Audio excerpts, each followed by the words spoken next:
Well, thank you all for remembering we were doing this and coming out and looking. You never know, you give people 2 weeks off, right? And you don't know how folks are gonna respond. But yeah, as I was saying, we're changing our pace a little bit. We have been going a little bit slower. You know, I did one night on Genesis 1 and one night on Genesis 2. But tonight we're going to look at the ancestors. We're going to start our story of the ancestors. And the truth is, I should say, for those of you who are early and got the choice pieces of the Amish cinnamon cake bread, this is a picture of the Euphrates, a river from the air. So this is obviously Mesopotamia. This is taken from a friend of mine who was a consultant Arabic translator in Iraq. And also had a huge love of Old Testament and Old Testament stuff. So he sent me a lot of really nice pictures of Nineveh, which is Kala, and a couple of shots from the Euphrates. I could use other pictures, but when I show this one, I get to say it had to be declassified by the State Department before I could show it, which I like saying that. That's fun to say. We're used to stuff like that. I know, you're used to stuff like that, but my students always thought it was fun for me to say that kind of thing. It always makes the picture sound much more important than it is, you know. So, it's a picture of the Euphrates. But Genesis 12 marks a shift. Genesis 1 to 11, we talked about, it was the primeval history. God was dealing with all of humanity all at once, and we get those sort of epic stories, for lack of a better term. We get the flood, we get the tower, we get creation, and now we're shifting. And the tone changes, and in many ways the text itself changes. It's funny to read treatments of Genesis and see some very good narrative people struggle to interpret Genesis 1 to 11, but when they get to 12, man, they're in good shape, because we take more the form of story at this point. Abraham, or at this point Abram, is going to be the one through whom God is going to deal with the world now. He's not going to be dealing with all of the world all at once anymore. Now we're going to start with this one single individual from Ur of the Chaldees and send him out. So yeah, we are going to look at a lot of text, but we'll move through pretty quick. Genesis 12, the Lord said to Abram, "Go from your country and your kindred and your father's house to the land that I will show you. I will make of you a great nation. I will bless you and make your name great, so that you will be a blessing. I will bless those who bless you, and the ones who curses you I will curse, and in you all the families of the earth shall be blessed." So this is the commission from God. He just tells Abram to go. And to Abram's credit, Abram went. No questions, no talking, no arguing, no debating. This is an amazing act of faith on Abram's part. And it's really hard, I think, it's hard to get this. I think some of you might be able to get this. I think maybe like Ray might be able to get this, because, you know, he's lived in one place. You know, I have a hard time getting this. I've been a transient my whole life, right? You know, 9 years in Michigan, and 11 in Indiana, and 2 in Mississippi, and 10 in Texas, and 6 in Georgia, and 8 in Illinois. God tells me to go to Virginia. Okay, you know, fair enough, here I am, right? But with Cindy in particular, I think her family was a little easier for them to read this passage. And I think they're a little more, and I don't mean this pejoratively, they're a little more tribal in their understanding of life. I mean, you grow up there, you live there, you get married there, and you move down the street. It's just what you did. It's the reason that I was such a threat to my mother-in-law when I came in. Not just that I was taking the baby away, that was bad enough, but that my mother-in-law, she said, "I don't know any of his people," to Cindy. And there was this sense in which, if you knew my people, if you knew my family, then you knew who I was. I mean, I actually heard her say that to Cindy once. She said to Cindy, "I saw so-and-so today," and Cindy says, "I have no idea who you're talking about." "Yes, you know her. You went to high school with her daughter." There was that sense that, you know, you knew her daughter, so then you must know her, right? There's that sort of tribal understanding. And the expectation for Becky was that Cindy was going to get married and move, you know, on the land that's just down the road. That's the kind of thing that Abraham's working against here. People don't do this. Certainly not someone who's 75 years old. They're in their second generation of life and established. This is where he lives now. This is his family. This is where his business, this is his work. For God to say pick up and go, that is a huge paradigm shift for Abram. This is a huge act of faith. It's not me making that decision. It's Cindy picking up and moving more than it is me picking up and moving at that point. So questions or comments and issues on that? I think sometimes we kind of forget that cultural association of place and land and family and the ties there. This was a big deal for him to pick up and go. When is your understanding that this was written? When was this written? Written down probably a little bit later. The customs and the settings of the story would seem to, in my mind, indicate a pretty earlier, preserving a pretty early story. So I don't have a problem thinking of this coming from late early Bronze Age, early Middle Bronze Age, so in the 1700 BC range setting, probably not written down till, it might not even be written down to the exile, frankly. I believe this is preserving an earlier tradition, and the reason I say that, a couple of reasons I say that. One in particular, there are things that the ancestors do that violate later Jewish Torah. And in my mind, if you're telling the story of the ancient ancestors, you're going to make them superheroes. You're not going to have them violating rules that for you are important. So I think that to me, that gives credit to it being an earlier tradition that they're preserving. Yeah. So I'm one of those have no problems reading these as narratives, reading these as stories, but also at the same time, I think they probably represent a historical remembrance in the background. So he's 75 years old. This is why it's good to be an Old Testament guy. Because if you're reading the New Testament, right, you got Jesus who saved the world by the time he's in his early 30s. But if you're an Old Testament guy, God doesn't even talk to Abram until he's 75. Doesn't even start till then. So there's plenty of time, plenty of time to get going on that hope. Okay, but remember our ages. This is almost 2 generations old, right? So he's almost he's at that age when he should have a kid by now. But Does the name Abram have any? Yeah, exalted father. I'm sorry. Exalted father. Thank you. Ironic for a person with no children. Okay. But that's his name. Yeah, Abram. And Sarah means princess. Sarai means princess. However, her name is changed, of course, to Sarah, which means princess. I have no idea why they did that. Spelling doesn't change the meaning at all there, but okay, cool. But he went from exalted father to father of many. I try to remember to call him Abram before Genesis 17 and try to remember to call him Abraham after Genesis 17, but there's a very good chance I'm going to forget. So if I do, please forgive me on that. It's hard to, that gets stuck in your head. But he does have his nephew Lot in the story. We're not going to spend too much time on Lot, but one thing I do want to point out, and sorry about this, I missed it there. He goes to the land God shows him. He goes to the land of Canaan. He stays there. But then, I meant to change this earlier and I didn't.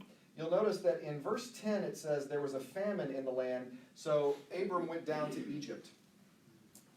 My history colleague always says that Egypt is like 7-Eleven. They're always open and they always have what you need. So whenever there's a drought, everybody goes to Egypt because that's where you can get the food you need. There is no Walmart, there is no Kroger. You go down to Egypt. But I think it's interesting, and this is one of those things that happens later. For me, it's sort of a butterfly effect moment because Abram goes down into Egypt. God, it doesn't seem, told him to go down into Egypt. Now, I understand there's a drought, and that's what everyone does in a drought. But him going down into Egypt here sets everything else in motion that comes afterwards when you think about it. Because what happens is he goes down into Egypt, he lies about his relationship with Sarah, Pharaoh ends up in, having some problems. He sends Abram away, and when he sends Abram away, he sends him away with goods and wealth and some servants, which of course later on it turns out he has a child with one of these servants who has a child named Ishmael, who of course is the father of the Ishmaelites, who of course Jacob's brothers Joseph's brothers sold him to the Ishmaelites, so that Joseph ends up down in Egypt, where of course Joseph gets the idea of selling people into slavery at the end of Genesis, which of course comes back to bite the Israelites at the end of Genesis, which puts them into slavery, which they have to be delivered from in the book of Exodus, and all this because Abram went down when there was a famine into Egypt back at the beginning of the story. So I mean, it's really amazing to me the way that all gets connected by the end of the story. But so should he have gone down there? I don't know. But it is interesting that God didn't tell him to go to this land I will show you, and then he took off down into Egypt. So never good to go to Egypt's always the bad guy in the Old Testament. Well, it said he went by stages toward Yes. the Negev, so maybe this was one of its stages. Well, the Negev is still in Canaan. Okay. So it's the desert area right before Egypt. So it's not surprising that there's no food in the Negev. It's a desert. That's why there's no food there. And then he went from there down into Egypt. So you have a I'm just question? wondering if that text, when he says he goes down to Yes. Egypt, Yes. if that text is echoing a memory of a mountain view. Maybe, but Egypt is the plain, And any place in Canaan, particularly in the middle, is going to be, it's not just latitudinal, they wouldn't have, I don't think, that sense, but they certainly, elevation-wise, it would, even coming down from the Shvela, which is that area leading into the Negev, it's You're going elevation, down. you're going down, yeah. It's why Jesus says a man goes down from Jerusalem to Jericho. Jerusalem's on a mountain and Jericho's in the valley, right? It's the way the land is arranged. So, yeah, I think that's probably just a geographic remembrance. So, I'm going to skip on ahead in the story. After these things, the word of the Lord came to Abram in a vision. This is 10 years later. Okay, so 10 years, no answer to this promise from God at all.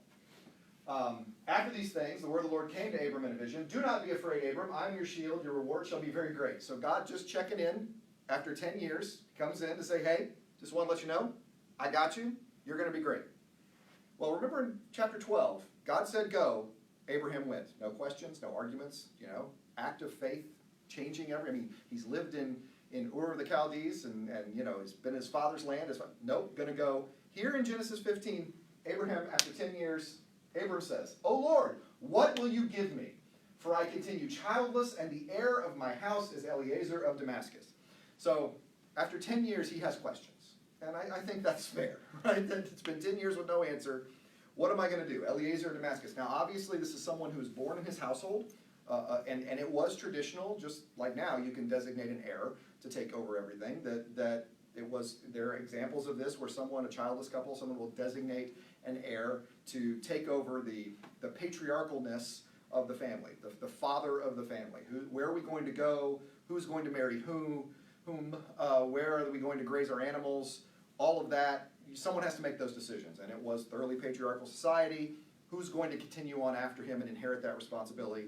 Apparently, he's going to have to designate someone. So, I'm going to, what are you going to give me? Because it's going to have to be Eliezer. Abram said, you've given me no offspring, so a slave born in my house is to be my heir. But the word of the Lord came to him, this man shall not be your heir, no one but your very own issue shall be your heir. He brought him outside and said, look toward the heaven, count the stars if you're able to count them. Then he said to him, so shall your descendants be. And he believed the Lord, and the Lord reckoned it to him as righteousness. This is a very nice, churchy, effective way of saying you are going to biologically father a child. That's the point here. So you mean like Eliezer? No, you're going to biologically be the parent of your heir. That's what's meant by your very own issue here.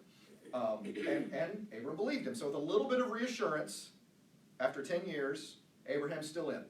And he's still believing and moving forward at this point. Questions that far in this narrative? This is an important narrative to me. Okay. Well, how typical is it for us to try to think of that as how long can you go before you get some assurance? Right. I mean, 10 years, that would 10 be in years our is a world now. long That was time. a long time. Before, are we sure we're doing We're this sure. right, God? I felt it before, God, but Right. I think I heard I've you. got questions. Yeah, absolutely. It's a long time. Then he said to him, I am the Lord, I'm Yahweh, who brought you from Ur of the Chaldeans to give you this land to possess it. But he said, O Lord, how am I going to know I shall possess it? And he said to him, I love this verse. This is the most random collection of animals you've ever seen. And God says to him, bring me a heifer 3 years old, a female goat 3 years old, a ram 3 years old, a turtle dove, and a young pigeon. and some peach preserves and a weed whacker. That's just a random collection that we have here. But Abraham brought all these to them, cut them in two, laying them in half against each other, but did not cut the birds in two. And when the birds of prey came down on the carcasses, Abram drove them away. This is a covenant ceremony that we see going on here. There's an establishing of a covenant between two people. It was not uncommon that animals would be sliced in half, and then the responsible parties in the contract would walk between the animals. It's a visual representation of saying, if I should break this contract, let what happened to these animals happen to me.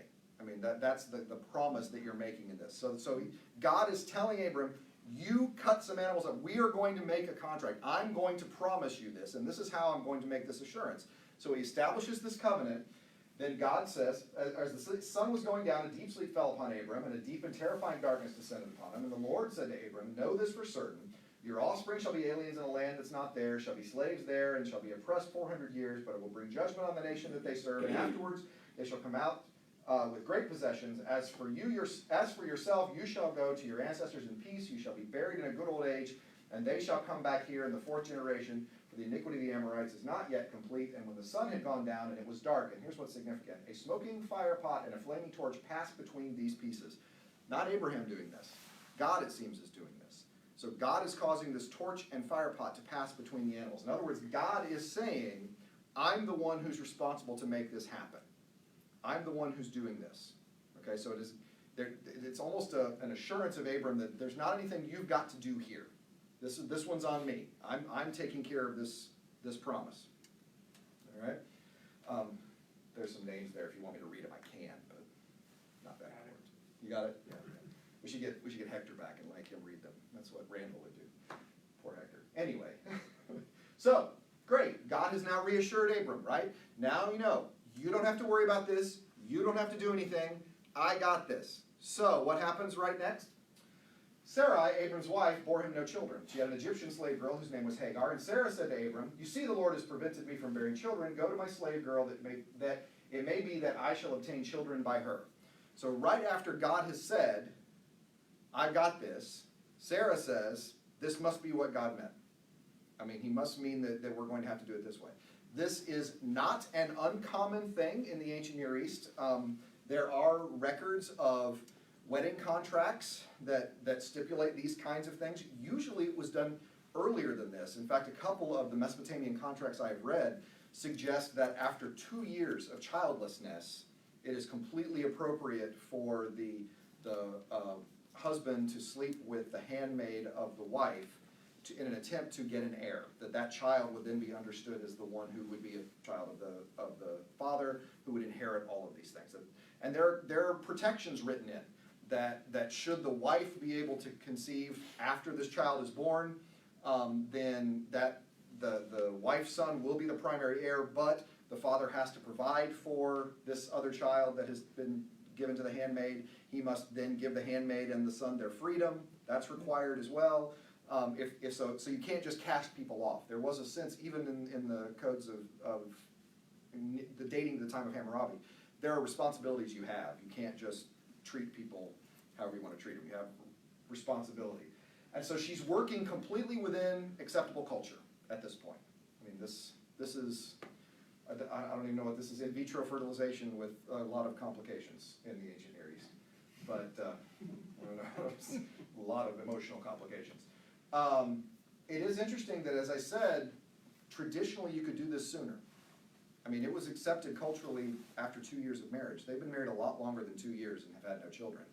So that makes me ask questions, that really you could have done this a long time ago, and it's just now that they're doing it. And I think Sarah's reaction very quickly tells us maybe why they waited so long. I don't know.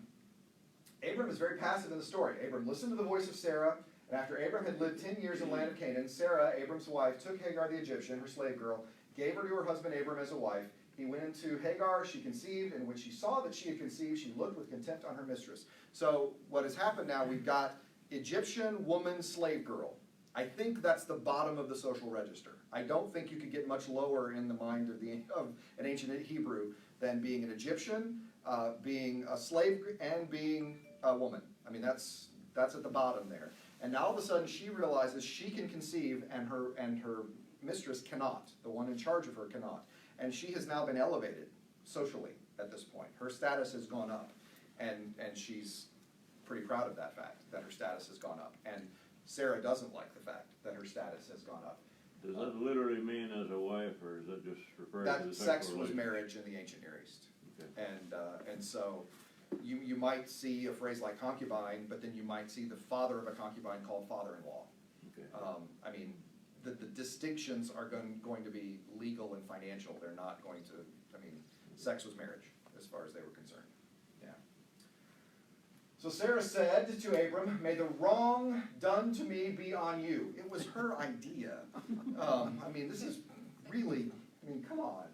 I gave my slave girl to your embrace, and when she saw she conceived, she looked on me with contempt. May the Lord judge between you and me. Abram said to Sarah, we're going to get a decisive action here from Abraham, right? He's going to lay the law down. Your slave girl's in your power, do to her as you please. Okay, great. Thanks, Abram. That's a lot of help there. It was his idea to begin with, and completely passing the buck. He's completely passive in this story, really. Doesn't come off looking good to me. Sarah dealt harshly with her, and she ran away from her. Now, here is what is amazing to me in this story, and I think encouraging and even exciting in this story. I think a straightforward plain text reading here would make the case this was not God's plan for Abram. I don't think this is how God wanted Abram to, God says as much in chapter 17. And so here's this Egyptian slave woman that has fled from God, pregnant now, and with no means of support and no help. And what happens? The angel of the Lord found her by a spring of water in the wilderness. God meets her in the wilderness. God has regard for this one who's outside of the plan, if you will, outside of the notion of chosenness. And God has regard for this one that's out there. And then God does some amazing things. He says, "Hey, Hagar, slave girl of Sarah, where have you come from and where are you going?" She said, "I'm running away from my mistress Sarah." The angel or messenger of the Lord, there's no Hebrew word for angel, so that's literally the word messenger. If it says angel in the Old Testament, then a translator has decided that it is a divine messenger. So that's a translating choice. It literally just says messenger. So the angel or messenger of the Lord said to her, "Return to your mistress and submit to her." We'll talk about that in just a second, because that's terrible advice. God is not being very nice in this. Jew just got abused by Sarah, and God says go back to that abusive situation. What's going on there? I got an idea. Stay with me. The angel of the Lord also said to her, "I will greatly multiply your offspring so they cannot be counted for a multitude." This Egyptian slave woman gets an ancestral promise just like Abraham and Isaac and Jacob. She is the only woman in the Bible that gets this, by the way. She gets a promise of a multitude of children, just like the men that we think of in the ancestor stories do. I used to say she got a patriarchal promise, and then I realized that was a stupid sentence. She got an ancestral promise. This woman, this Egyptian woman, God has regard for and promises to make her a great nation. I think that's neat. I get excited about that. There's a parallel here with Mary as well. Mhm. Not the multitude, but an angel or messenger saying good things will come. It is, of course, she's the foreigner in the Old Testament. Mary is not a foreigner in the case there, but yeah, I think it's an interesting point. She also does something else that I think is really cool. Hagar does.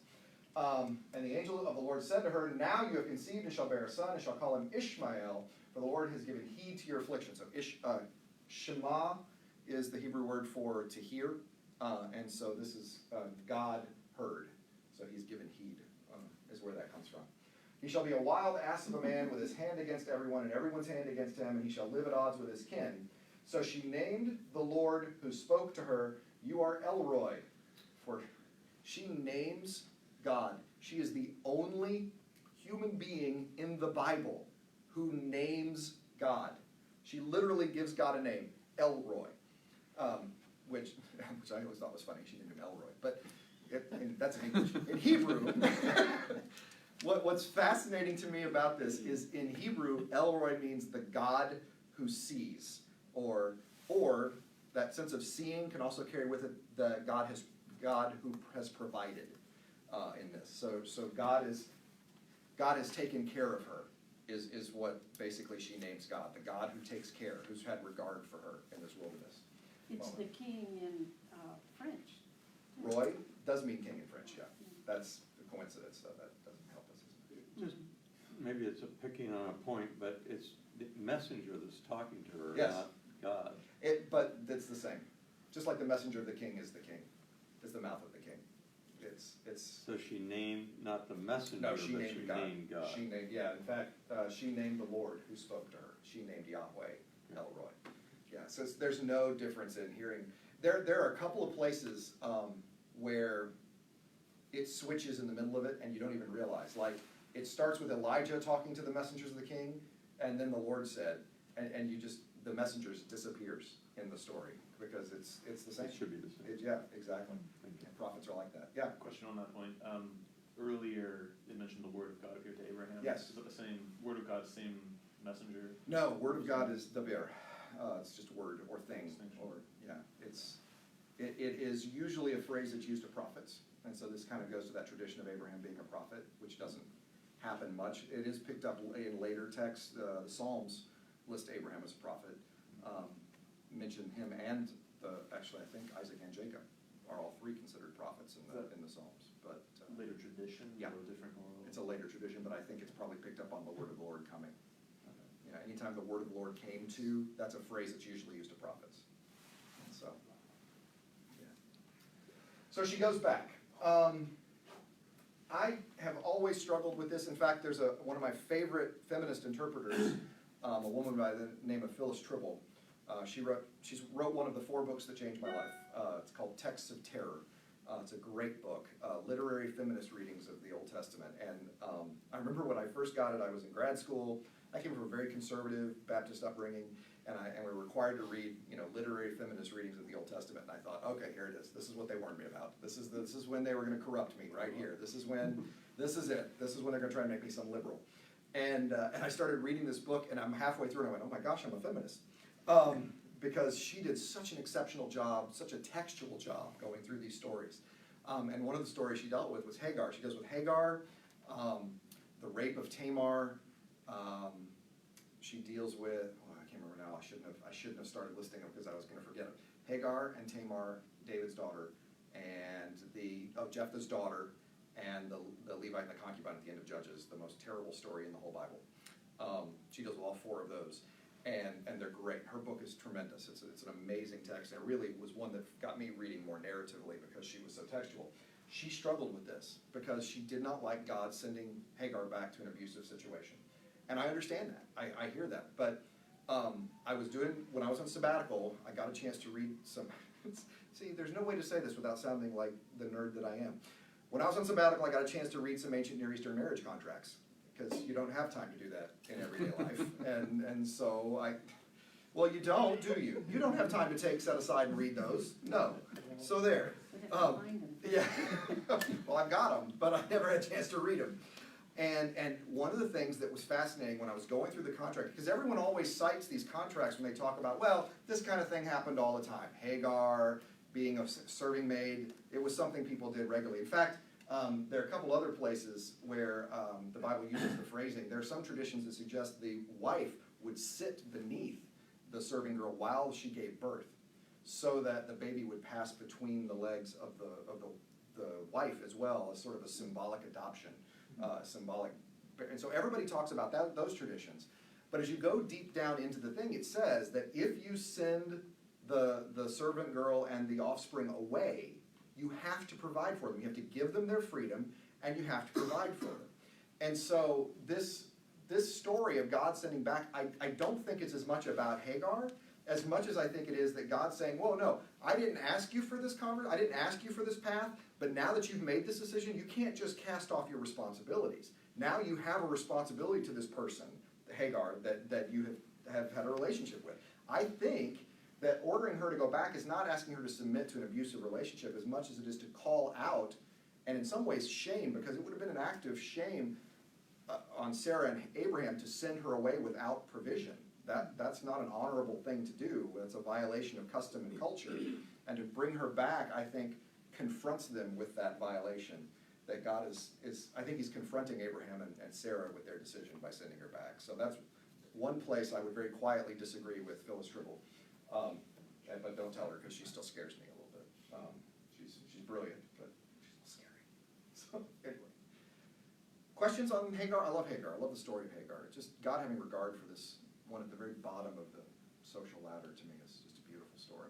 But you do have to remember that she was not very nice to Sarah. Yeah, she did not respect Sarah because her status, she's now the one who's she's now the one who is regarded because she can have children and Sarah cannot. And she suddenly realized that she was not the servant girl that can be so easily dismissed. Yeah, I don't know that she's mean to Sarah, but she does look at contempt with Sarah. She's lowered Sarah and raised herself in the story. Mm-hmm. I don't think she was abusive to Sarah, I guess is the way to say it. Sarah was abusive to her, but I don't think she was abusive to Sarah. I think she just didn't respect Sarah as much as Sarah wanted her to respect her. And so, I love the question, have I really seen God remain alive? have I really seen God? Yeah, that's always everyone's question. Did I really see God remain alive? Because this is why every angel opens their conversation with don't fear, right? They have to, because the minute you see an angel, you're convinced, well, now I'm dead. right? This is how I'm clearly dying. And so every angel has to open with, hey, don't be afraid. I bring good tidings of great joy, right? Or don't be afraid. Eat something. That's how you can find the angels in your life. People are telling you, don't be afraid and eat something.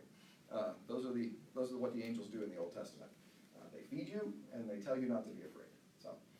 So, okay, well, Abraham has a child of his own issue, right? This is his own biological son. I guess God's promise actually works out and everything's good. 86 years old when this happened. Good for him. Well, some time passes. 99, 13 more years. 24 years from the original appearance, by the way, back in chapter 12. Abram was 99 years old. The Lord appeared to Abram and said to him, I am God Almighty. Walk before me and be blameless. And I will make my covenant between me and you and make you exceedingly numerous. Abram fell on his face. And God said to him, as for me, this is my covenant with you. You shall be the ancestor of a multitude of nations. No longer shall your name be Abram, exalted father. Your name shall be Abraham, father of many. For I have made you the ancestor of a multitude of nations. I will make you exceedingly fruitful and make nations of you, and kings shall come from you. I'll establish my covenant between me and you and your offspring after you throughout the generations for an everlasting covenant, to be God to you and to your offspring after you. I will give to you and to your offspring after you the land where you are now an alien, all the land of Canaan, for a perpetual holding, and I will be their God. And this is now the sign of the covenant. And God said to Abram, as for you shall keep my covenant, you and your offspring after generations. This is my covenant which you shall keep between me and you, your offspring. Every male among you shall be circumcised. Shall circumcise the flesh of your foreskins. It should be a sign of the covenant between me and you. This is important. Not a requirement of the covenant, a sign of the covenant. The covenant has already taken place. The covenant's been established by God. As always, the covenant is an example of grace. The sign of circumcision is an outward expression of the fact that Abraham is part of that covenant. That it is not, he doesn't circumcise himself to get into the covenant. He has the covenant, and you can tell that because he's circumcised. It's the proper response to the grace of God, basically. And the nice thing is, having conversation with you instead of 18 to 22-year-olds, I don't have to define circumcision, which is very exciting. Because that was always an awkward moment in class. But I don't have to worry about that. Not uncommon, but not terribly common either, circumcision. It did happen some in Egypt. It did not happen among Canaanites or Philistines. Circumcision was not particularly common among Mesopotamian cultures either, so it would be a distinguishing characteristic on some level. But it did happen. It was not, the Greeks saw it as mutilation. That was much later. Yeah, not an uncommon thing, but enough to distinguish, I think, in this context. So, God says to Abram, as for Sarah, you won't call her Sarah, but Sarah. And you won't call her princess, but princess. I don't know why that helps us. I will bless her. And then Abram says in 17, Abram fell on his face and laughed and said to himself, boy, everybody gives Sarah a hard time about laughing about this promise. Abram laughed too. Everybody laughed. This all seemed ridiculous. A 99-year-old and a 100-year-old and a 90-year-old having a child seemed ridiculous. So everybody thought it was funny. Can a child be born to a man who's 100 years old? Can Sarah, who's 90, bear a child? And Abraham said to God, that Ishmael might live in your sight. Look, God, this is too hard for you, okay? You're not going to be... Whoever heard of a 100-year-old and whoever heard of midnight breastfeedings for a 90-year-old? No, this is ridiculous. Not going to happen. So just bless Ishmael, right? We got Ishmael. Let's call it a win. Let's not get greedy and just bless Ishmael.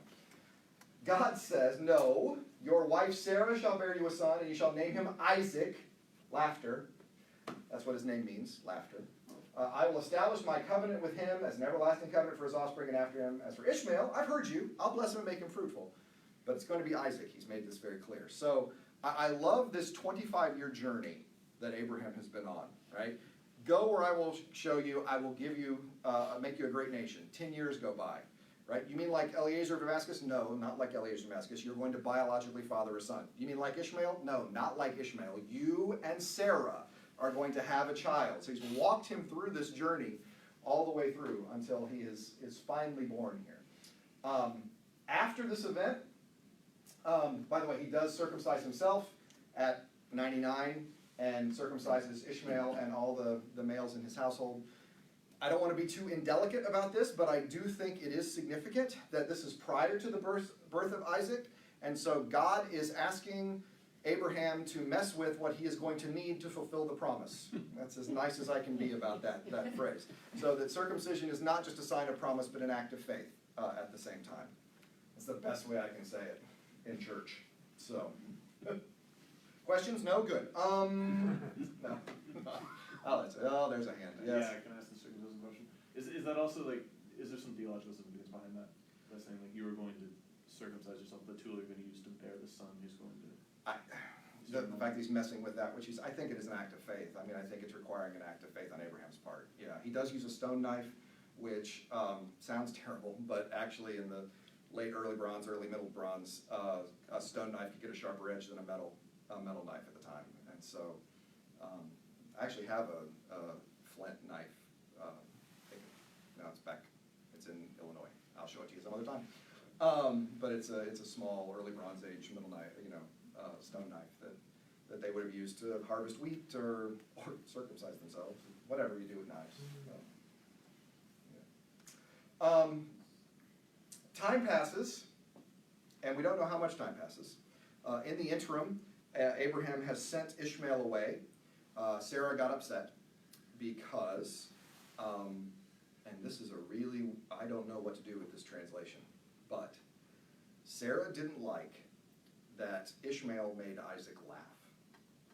So there's all sorts of stuff going on with laughter here, right? Because his name is Laughter. Abraham laughed, Sarah laughed, Ishmael could make Isaac laugh. Laugh is probably the best word we can come up with. It's a very common translation, but there are other places where it doesn't quite mean laugh. And one other place where I don't think it means laugh is when Abimelech looks out the window and sees Isaac making Rebekah laugh and realizes they're married. Which makes me wonder what that means. Is it laughter there? I don't know. Whatever was going on, Ishmael and Isaac were close enough that Sarah was upset. And so she sends Isaac away. Abraham this time asks, or God basically tells Abram, don't worry about it, I've taken care of providing for them. They're going to be a great nation. So I think that is speaking to that earlier cultural issue of sending them away with nothing. God tells Abraham, you can send them away. I got them covered, I bless them. Okay, so now that's why Abraham, here I am, take your son, your only son Isaac. At this point, Ishmael has been emancipated, he's on his own, so that's why it's your only son at this point in the story. By the way, I've noticed many times in the Old Testament, and I think the New Testament as well, when you see this phrase, here I am, it's about to be a really tough call. Samuel had this, here I am. Isaiah had here I am. Mary has here I am. Saul has here I am. So anytime someone announces, here I am, it's about to get tough for them. Take your son, your only son, whom you love, go to the land of Moriah and offer him there as a burnt offering on one of the mountains that I shall show you.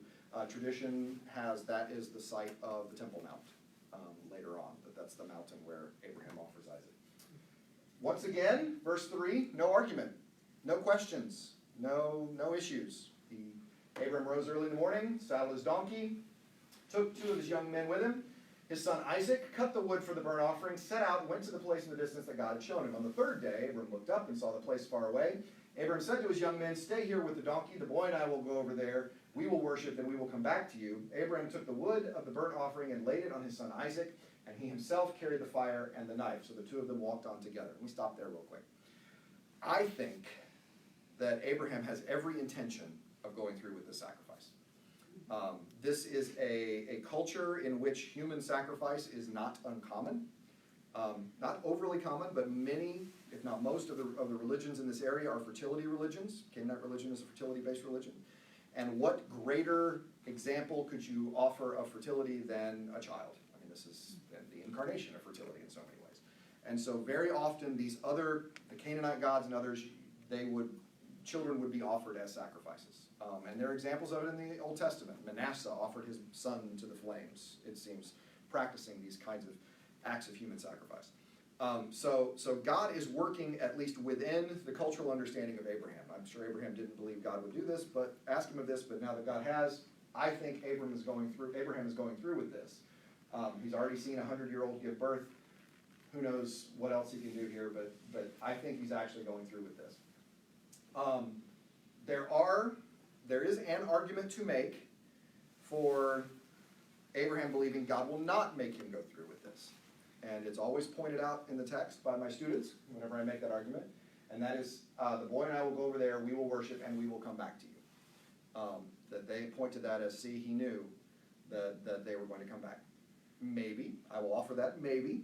My other argument is, what else are they going to say to him? Right? I mean, is he really going to tell these young men, I'm going to go kill Isaac, and then I'll be right back? Then they're like, well, now he's finally flipped, right? We thought the circumcision thing was a little crazy, but this is around the bend. He's finally gone. So I think there's indications he was going to go through with it because he puts the wood on Isaac and he himself carries the fire and the knife. In other words, the two things that would blemish the sacrifice, Abraham has. Isaac is carrying wood, which he can't hurt himself with. So he is keeping the sacrifice untarnished in going up the mountain. I think he has every intention to go through with it, and I think the text says he's going to go through with it as we get into this. Here we get the most tender moment in the whole story. Isaac said to his father Abram, Father, and he said, Here I am, again, my son. He said, The fire and the wood are here. Where is the lamb for the burnt offering? And Abraham said, God himself will provide the lamb for the burnt offering, my son. So the two of them walked on together.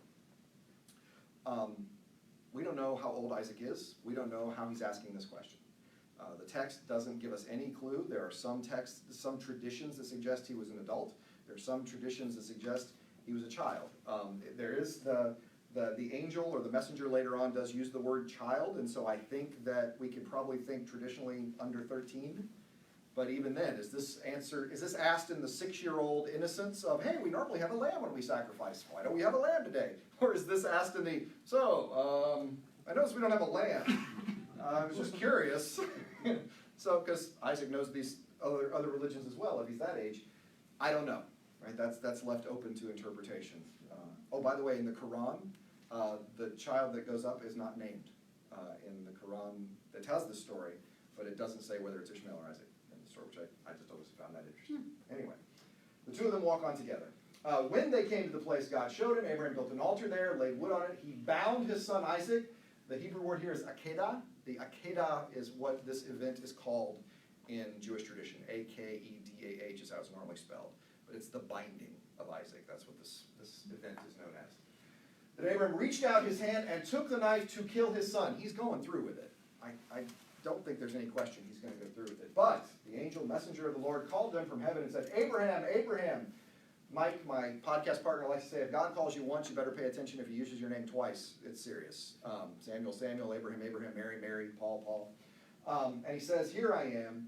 He said, do not lay your hand on the boy or do anything to him, for now I know that you fear God, since you have not withheld your son, your only son, from me. And Abraham looked up and saw a ram caught in the thicket by its horns. Abraham went, took the ram, and offered it up as a burnt offering instead of his son. So Abraham called the place, the Lord will provide.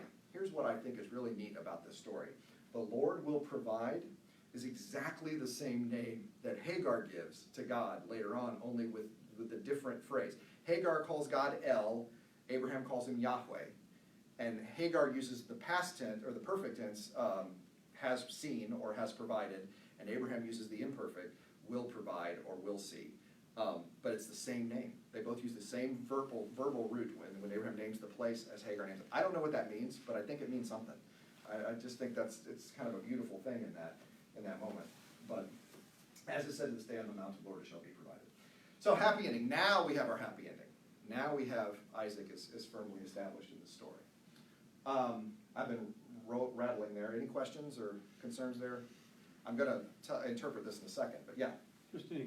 Is there anything significant that Sarah is not involved in Not any at all. of that decision? Not at all. As involved as she had been in all the Not other in the story, no. In fact, you know the first event that happens after this? She dies. So narratively speaking, we have this story. The next moment, Sarah dies. Sorry, spoiler. Well, I'm not going anywhere from here. So. Yeah, she dies next. And this is the last moment they speak in the story to each other. The last recorded conversation of Isaac and Abraham is prior to this. Yeah. I think this kind of thing might damage a father and son relationship. I'm just guessing. I don't want to psychologically analyze this. Yeah. 2 questions. First, you mentioned Hagar, eventually her offspring, her issue becomes Yes. the Ishmaelites. Mhm. Any historical, archaeological evidence that was a real group? No. Or is that, okay. I mean, other than the biblical text. Yeah, it strikes me as a kind of they're setting up like, okay, our tribe is legitimate, we both come from the Right. same ancestor. Well, they're also called the Midianites in that same story. It's like there's two sources that are coming together. And the other part of it is, what kind of archaeological evidence are you gonna find for a group of nomads that wander around? Yeah, I mean, what I've read is that most Israelite culture, like what we see in the archaeological record is a slow takeover of Canaanite culture. and Yeah, slow well, that's stuff possible, lack yeah, of pork yeah. peoples. From inside and then out, yeah, Yeah. from the central hill country. Now, that's where the earliest settlements show up, yes, Exactly. yeah. But you're right, like what else is there? Yeah, I mean, it's like, was there any archaeological evidence for Abraham? Really? We're gonna find archaeological evidence from a guy who never paid taxes in the same place twice? I mean, he never stayed any place. Why would you, no, I'm not as troubled by that. Throughout most of this, he really has been passive even toward God. Yes, I mean, it's always God initiates yes, contact. There's no particular worship, or there's no Mhm. seeking God, or there's no prayer, or. right. Well, you do get this act of obedience, which is the big culmination here, and the going when God says go. I mean, so he Yeah. does what God says. That's something. Once every 10 years. Once every 10 years when God shows up, yeah. So, yes, Steve? Did you find it strange at all that Abraham had already satisfied God's requirements and got the reward of having a son? Mhm. And then after, Right. it seems like all is well, and Mhm. you've done it, you're righteous, Right. you're my guy, then this comes along. Well, thank you for that lovely segue, Steve. I love how we track sometimes. Yes, this is odd, right? I mean, why would you do this? Here's what I believe is going on in this story. Abraham has been obedient to God up to this point. But you know what? Being obedient to God is getting Abraham blessing. So what God is determining in this story is whether or not Abraham is a jumping dolphin at SeaWorld, right? Why do the dolphins jump at SeaWorld? You give them fish. I mean, it's just good business to jump, right? That's why dolphins jump. You stop giving them fish, the dolphins stop jumping for you. They don't jump on command. Abraham is obedient to God. Well, of course Abraham's obedient to God. I mean, look at all the blessing he gets for being obedient to God. And so now all of a sudden, God has said the promise is coming through Isaac, not Ishmael. Now he's asking to offer up Isaac. This is not just a request to offer up a son. That's a request to give up the son and the promises that come after that. Are you following because you are obedient to Yahweh, or are you following because it's just good business to be obedient to Yahweh? This is known as disinterested piety in this. Disinterested piety is loving God when it's not in your best interests. All right, so it's to be faithful when there's nothing in it for you.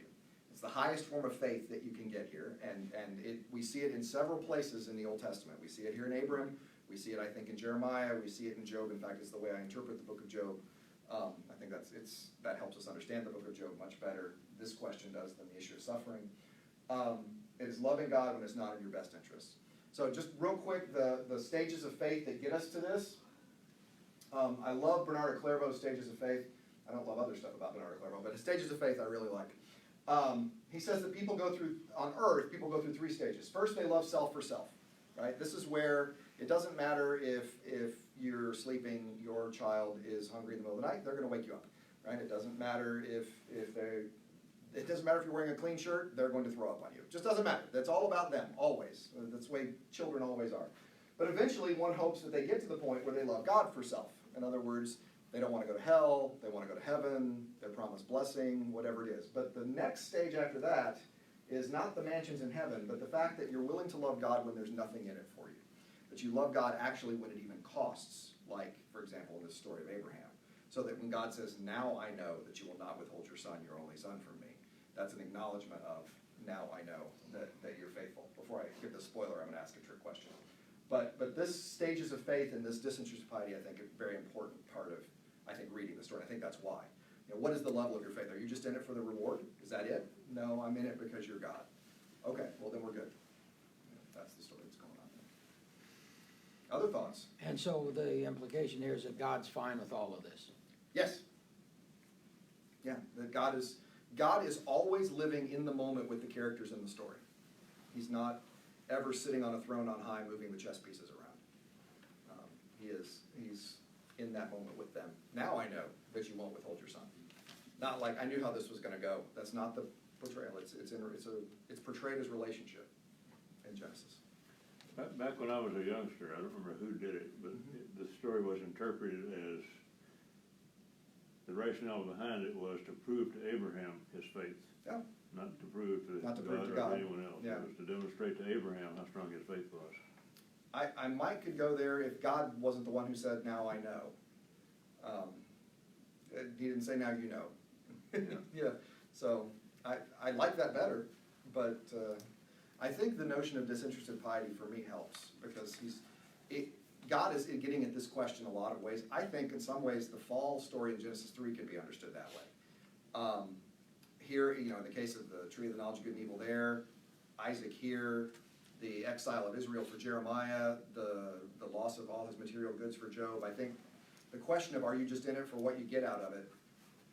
That's a good question. I mean, that's a good question to look at for your relationship with God. It's a good question to look at for your relationship with one another too. So I'm not as troubled by that one. Yeah, Ron? You made me think about the age of Isaac, and Yes. if older Isaac is, there's a faith story there too. There is, yeah. But what's Because fascinating? he's wondering about the lamb, he's wondering about Right. whether this is, I'm trusting God, Right. I'm trusting you, Dad. Right, and then he never speaks to his dad again. So Well.